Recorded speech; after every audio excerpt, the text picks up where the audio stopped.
Hello students, how are you? I hope all of you are fine. Student, today we are going to discuss exercise 5.1 and question number 9. ठीक है, तो exercise 5.1 का question number 9 करेंगे. इससे पहले हमने बाकी क्वेश्चंस कर रखे हैं, तो अगर वीडियोस नहीं देखे तो लिंक डिस्क्रिप्शन में, वहां से जाके आप सारे वीडियोस को देख सकते हैं. ठीक है, तो चलिए स्टार्ट करते हैं इसका वीडियो. और वीडियो को स्टार्ट करने से पहले आपसे एक रिक्वेस्ट है मेरा कि जब भी आप इस वीडियो को देखते हैं तो प्लीज़ ऑनलाइन देखा करिए, वीडियोस को कभी भी डाउनलोड करके मत देखा करिए. ठीक है, तो आपसे रिक्वेस्ट है प्लीज़, अगर आप चैनल पे बने रहना चाहते हैं, अगर चाहते हैं कि मैं आपके लिए रोज नए नए कंटेंट्स लाता रहूं, तो प्लीज़ मेरी हेल्प करने के लिए चैनल पे जो भी वीडियोस आप देखते हैं उन सारे वीडियोस को ऑनलाइन देखा करिए. ठीक है, चलिए स्टार्ट करते हैं आज का वीडियो. क्वेश्चन नंबर 9 देखते हैं. क्वेश्चन नंबर 9 है फंक्शन ऑफ एफ एक्स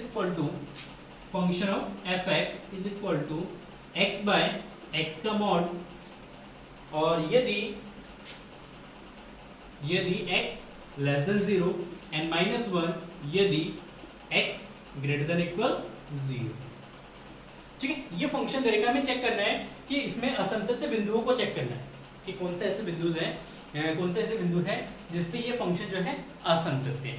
तो सबसे पहले हम चेक करेंगे 0 पे, first at x equal to 0. ठीक है, देखिए 0 पे चेक करेंगे तो जाएगा function of fx LHL limit के लिए.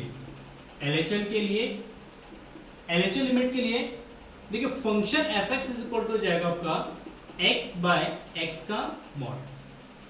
fx इक्वल टू क्या जाएगा x बाय x का मॉड. ठीक है, चलिए अच्छा इसमें हम क्या करेंगे, x को रिप्लेस करेंगे 0 माइनस h से. जब x टेंड करेगा 0 को तो h भी टेंड करेगा आपका 0. ठीक है, चलिए बहुत बढ़िया. अच्छा अगर हम बात करते हैं इसमें LHL लिमिट, तो LHL is equal to limit x tends to 0 function of fx. x limit को चेंज करते हैं h लिमिट में, तो ये लिमिट h टेंड्स टू 0, ये 0 नेगेटिव होगा 0, तो फंक्शन ऑफ fx जो है 0 माइनस h, तो इसको लिख सकते हो limit h tends to 0 f minus का h यहाँ पे सब्स्टिट्यूट कर देंगे वैल्यू, माइनस का h कर देंगे, तो minus h bye minus h का मॉड, और ये जो लिमिट h टेंड्स टू 0. देखिए h का मॉड करेंगे तो क्या जाएगा प्लस, तो h से इसको डिवाइड करेंगे क्या होगा माइनस का 1, तो ये लिमिट h टेंड्स टू 0, ये जो -1, और लिमिट सब्स्टिट्यूट करेंगे तो इसका वैल्यू आ जाएगा माइनस का 1, क्या जाएगा माइनस का 1 आ जाएगा. ठीक है, अच्छा RHL लिमिट कितना हो जाएगा इसका, RHL तो ये limit x tends to 0 positive function of fx, तो ये limit x tends to 0 plus, और देखिए फंक्शन ऑफ fx RHL के लिए जब x का वैल्यू 0 से ग्रेटर होगा तो उस कंडीशन में फंक्शन है माइनस का 1, तो ये जाएगा माइनस का 1 is equal to -1, and f equal 0 पे भी वैल्यू कितना है माइनस का 1 है, तो हम लिख सकते हैं f 0 is equal to minus का 1. तो तीनों का वैल्यू देखेंगे बराबर है, तो हम लिख सकते हैं LHL is equal to RHL is equal to f0. तो तीनों का वैल्यू आपस में बराबर है, तो हम लिख देंगे x इक्वल टू 0 पर फलन सतत है. फलन कैसा है, सतत है. ठीक है, क्लियर है. अगर इसका ग्राफ ड्रॉ करेंगे तो ये जो ग्राफ मिलेगा ना, देखिए LHL लिमिट में इसका वैल्यू कितना -1 आ रहा है, वैल्यू कुछ भी रखेंगे कितना आएगा माइनस का 1 आएगा. ठीक है, RHL में लिमिट कुछ भी रखेंगे माइनस का 1 आएगा, और x इक्वल टू 0 पे माइनस का 1 आएगा. तो यहाँ पे ग्राफ जो है इस तरीके का ग्राफ बनेगा, ठीक है, स्ट्रेट लाइन बनेगा. तो ये स्ट्रेट लाइन ग्राफ जो है वो हम बिना पेन उठाए ड्रॉ कर सकते हैं. तो इसका मतलब x इक्वल टू 0 पे ये सतत है. ठीक है, चलिए अच्छा ये तो क्या फर्स्ट पॉइंट में असंतत बिंदु को चेक करना है. तो सेकंड पॉइंट हो जाएगा जब x इक्वल टू होगा c और c का वैल्यू होगा लेस देन 0, c का वैल्यू 0 से लेस होगा, तो इसके लिए limit x tends to c function of fx. देखिए इसके लिए जो लिमिट होगा ना वो कौन सा होगा, ये होगा x बाय x का मॉड, ये जगह limit x tends to c, और फंक्शन ऑफ fx जो है x अपॉन x का मॉड, और इसको सॉल्व करेंगे तो कितना आएगा माइनस का c.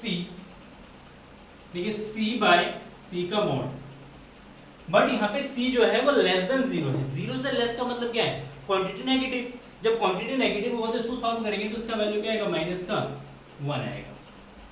क्या आएगा, माइनस का 1 आएगा। ऐसे ही एफ सी निकालेंगे तो F C is equal to जाएगा सी बाय सी का मॉड।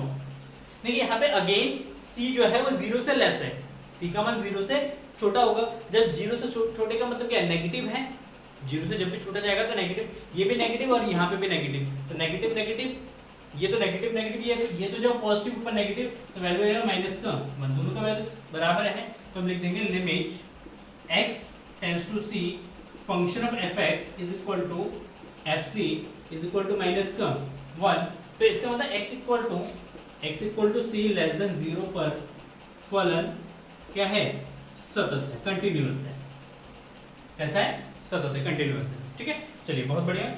ये तो हो गया सेकंड पॉइंट। थर्ड पॉइंट हम चेक करेंगे x इक्वल टू c और c ग्रेटर देन, देखिए same third point, x equal to c और c ग्रेटर देन 0। c का जो वैल्यू है वो 0 से ग्रेटर है। जब 0 से ग्रेटर हो तो इस कंडीशन में यहाँ पे ये जो limit x tends to c function of fx is equal to limit x tends to c and function of fx। देखिए 0 से ग्रेटर के लिए फंक्शन क्या है, 0 से ग्रेटर के लिए फंक्शन है माइनस का 1, तो fx की जगह क्या जाएगा, माइनस का 1 और वैल्यू रख देंगे तो जाएगा माइनस का 1।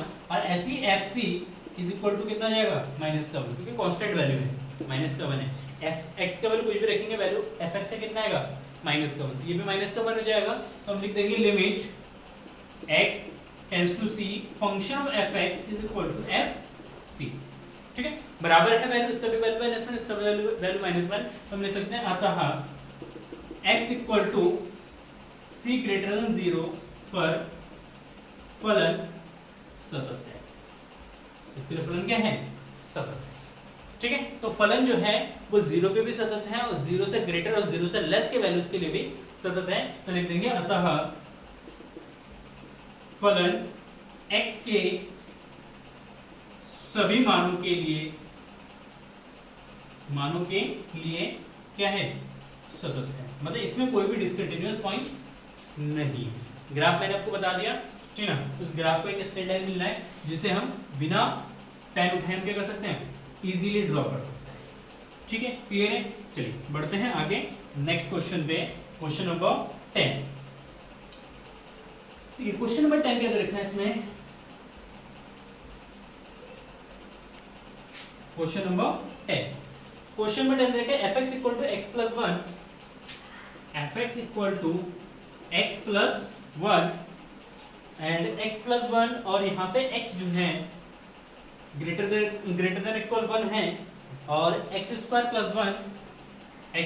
प्लस 1 और ये है x लेस देन 1 के लिए। ठीक है, x लेस देन 1 के लिए है। ठीक है, ये दो फंक्शन दे रखे हैं यहाँ पे fx का, हमें चेक करना है, कंटिन्यूटी चेक करना है, कंटिन्यूटी देखते हैं इसका। ठीक है, इसकी कंटिन्यूटी के लिए क्या करेंगे, सिंपली यहाँ पे x इक्वल टू 1 पे चेक करते हैं। First point at x equal to 1 पे चेक करते हैं। देखिए x इक्वल टू 1 पे चेक करेंगे तो ये लिमिट LHL, कौन सा limit, LHL limit x tends to 1 negative function of fx। आप सोच रहे होंगे सर एक बार h ले ले लो, एक बार वैसे ले ले लो। h कभी कभी ले लेते हैं जब हमें लगता है कि फंक्शन का वैल्यू नेगेटिव आने वाला है, या मॉड में दे रखा हूँ, कोई फंक्शन अगर मॉड में दे रखा हो तो उस कंडीशन में 0 माइनस h या 1 माइनस h का टर्म्स में तब लिखते हैं, कंसीडर करेंगे। बाकी इस तरीके का फंक्शन दे रखा है, अलजेब्रिक फंक्शन दे रखा है, तो यहाँ पे हमें h मानने की जरूरत नहीं है क्योंकि वैल्यू सेम रहेगा, कोई चेंज नहीं होगा। ठीक है, तो x tends to 1 negative function of fx is equal to जो limit x tends to 1 negative, 1 से छोटा है ना। अब देखिए 1 से छोटा x इज लेस देन 1, 1 से छोटा ये है ना, तो इसके लिए फंक्शन क्या है, x स्क्वायर प्लस 1, तो इस यहाँ पे जाएगा x स्क्वायर प्लस 1। ठीक हो गया। चलिए अगर इसका हम क्या करते हैं, वैल्यू निकालते हैं तो 1 का square plus 1 is equal to 2, तो इसका मान हो जाएगा 2। अच्छा RHN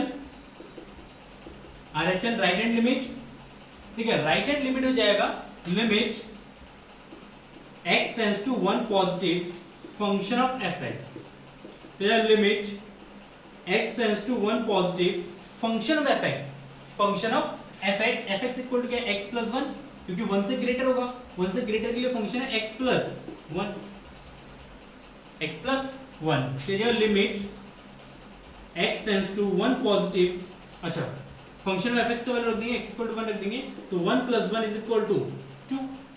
अच्छा ऐसे f1 का वैल्यू भी निकालते हैं यहाँ पे इक्वल वाले साइन में, ये यहाँ पे इक्वल है ना, तो इस वाले फंक्शन में x इक्वल टू कितना रख देंगे 1, तो जो 1 प्लस 1 इज इक्वल टू 2, इसका वैल्यू भी 2, इसका वैल्यू भी 2 और इसका वैल्यू भी 2, तो हम लिख सकते हैं कि LHL is equal to RHL is equal to f1 is equal to f1, तो ये बराबर है, तो लिखेंगे x इक्वल टू 1 पर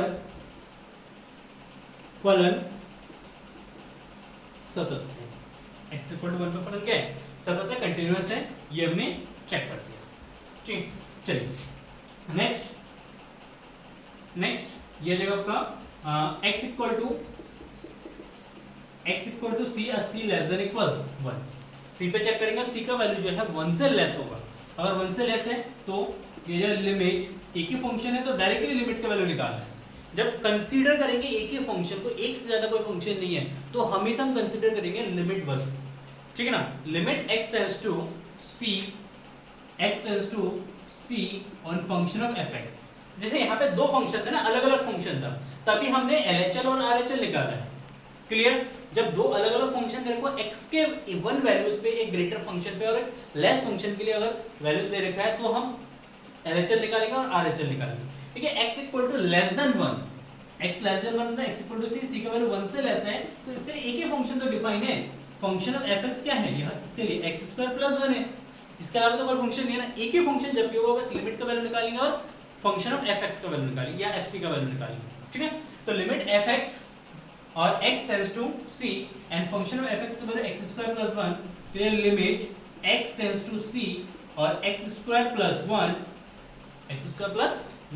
वैल्यू सब्स्टिट्यूट कर देते हैं यहाँ पे, तो c² + 1, ऐसे fc का जो वैल्यू हो जाएगा यहाँ पे c रख देंगे, तो c² + 1 बराबर है, तो इसका मतलब है कि fc is equal to limit x tends to c, जब x टेंड्स टू c होगा और फंक्शन ऑफ fx बराबर है, तो हम लिख सकते हैं x equal to c less than equal 1 पर फलन सतत है, क्या है यहाँ पे फलन जो है हमारा सतत होगा, क्लियर है, बहुत बढ़िया।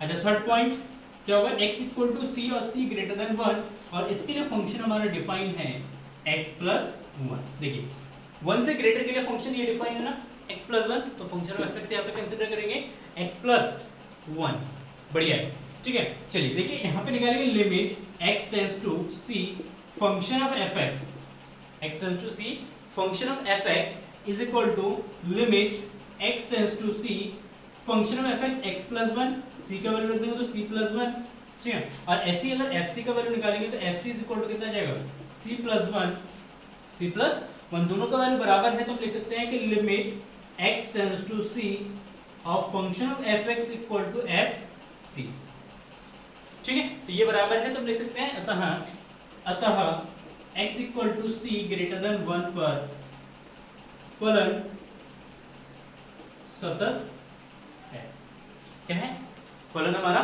सतत होगा, ठीक है, क्लियर है। तो ये तो हो गया हमारा सतत। अगर हम इसका ग्राफ बनाते हैं तो ग्राफ कैसे बनेगा, ठीक, देखिए सबसे पहला x इज ग्रेटर देन 1, यहाँ पे 1 ले लेते हैं, ये हमारा 1 है, x इक्वल टू ये हो गया हमारा 1, ठीक है। इससे लेस और इससे ग्रेटर के लिए हम देखेंगे, ठीक है। x इक्वल टू 1 पे fx का वैल्यू कितना आएगा, 2 आएगा, कितना आएगा 2, यहाँ पे 2 हो गया, ठीक है, क्लियर है। अच्छा ये वाला जो फंक्शन है ये तो स्ट्रेट लाइन को शो करेगा, किसको शो करेगा, स्ट्रेट लाइन को शो करेगा, x का वैल्यू जैसे जैसे बढ़ेगा ग्राफ जो हमारा स्ट्रेट ही आएगा, यहाँ पे यहाँ से जो भी एक स्ट्रेट लाइन ड्रॉ कर लेते हैं, ठीक है, वो पर्टिकुलर पॉइंट्स निकाल कर ड्रॉ कर लेंगे, लेकिन स्ट्रेट लाइन मिलेगा, ठीक है। ये तो सर बात समझ में आता है। x² + 1 किसको शो करेगा, x² + 1 शो करेगा पैराबोला के इक्वेशन, किसको शो करेगा, पैराबोला के इक्वेशन को, मतलब y = x² + 1 को शो करेगा, ठीक है। अच्छा x = 1 पे 2 पे ये आएगा, ये ठीक है, बहुत बढ़िया है। इसके अलावा किस अक्ष पे होगा, ये y अक्ष पे होगा, क्योंकि y x² = y - 1 है, y किस अक्ष पे होगा, वाई अक्ष पे। और वाई अक्ष पे अगर पैराबोला के इक्वेशन को ड्रॉ करेंगे x इक्वल टू 0, तो अगर y इज इक्वल टू 1 तो x equal to 0, y is equal to 1 पे x इक्वल टू 0, यहाँ पे 1 पे, तो यहाँ पे जो ग्राफ जो बनेगा इसका पैराबोला जो बनेगा कुछ इस तरीके का ग्राफ बनेगा, यहाँ पे कुछ इस तरीके का बनेगा, ठीक है। मतलब यहाँ से पैराबोला बनेगा यहाँ पे, फिर इसके बाद स्ट्रेट बनेगा। तो इस ग्राफ को हम बिना पेन उठाए क्या कर सकते हैं, इजीली हर एक पॉइंट पे ड्रॉ कर सकते हैं। कर सकते हैं नहीं कर सकते, ड्रॉ कर सकते हैं ना। तो इसका मतलब है ये हमारे कंटिन्यूअस ग्राफ है, तो इसलिए जो फंक्शन है वो x के सभी मानों के लिए क्या होगा, कंटिन्यूअस होगा। क्लियर है, x के सभी मानों के लिए क्या होगा, कंटिन्यूअस होगा। रटने की जरूरत नहीं है, समझने की जरूरत है। आप समझ लीजिए, क्वेश्चन आप इजीली क्या कर सकते हैं, कर सकते हैं, ठीक है। तो ये हमने question number 9 and question number 10 discuss किया, फिर 11 12 डिस्कस करेंगे। तो क्वेश्चंस हम हर एक वीडियोस में करते हुए चलेंगे। अगर आपको चाहिए कि पूरा एक चैप्टर्स का एक वीडियोस बना दूं मैं, तो उसके लिए आपको चैनल पे बने रहना पड़ेगा और वीडियोस को ऑनलाइन देखना पड़ेगा। वीडियोस पे जैसे वॉच टाइम आने लगेगा, 10-15 मिनट का watch time, average watch time अगर वीडियोस पे आएंगे, तो उस दिन से मैं आपके लिए लेके आऊँगा 1.5 आवर्स की वीडियोस लेके आऊँगा, ठीक है ना। 1-1.5 घंटे की वीडियोस में तब अपलोड करूँगा, एक वीडियोस में या 1 या 2 वीडियोस में एक एक्सरसाइज हम फिनिश करेंगे। तो प्लीज़ अगर आप चाहते हैं लॉन्ग वीडियोस में अपलोड करूँ, तो उसके लिए चैनल पर बने रहना है और सारे वीडियोस को ऑनलाइन वॉच करना है। Thank you for watching this video and have a nice day, bye bye.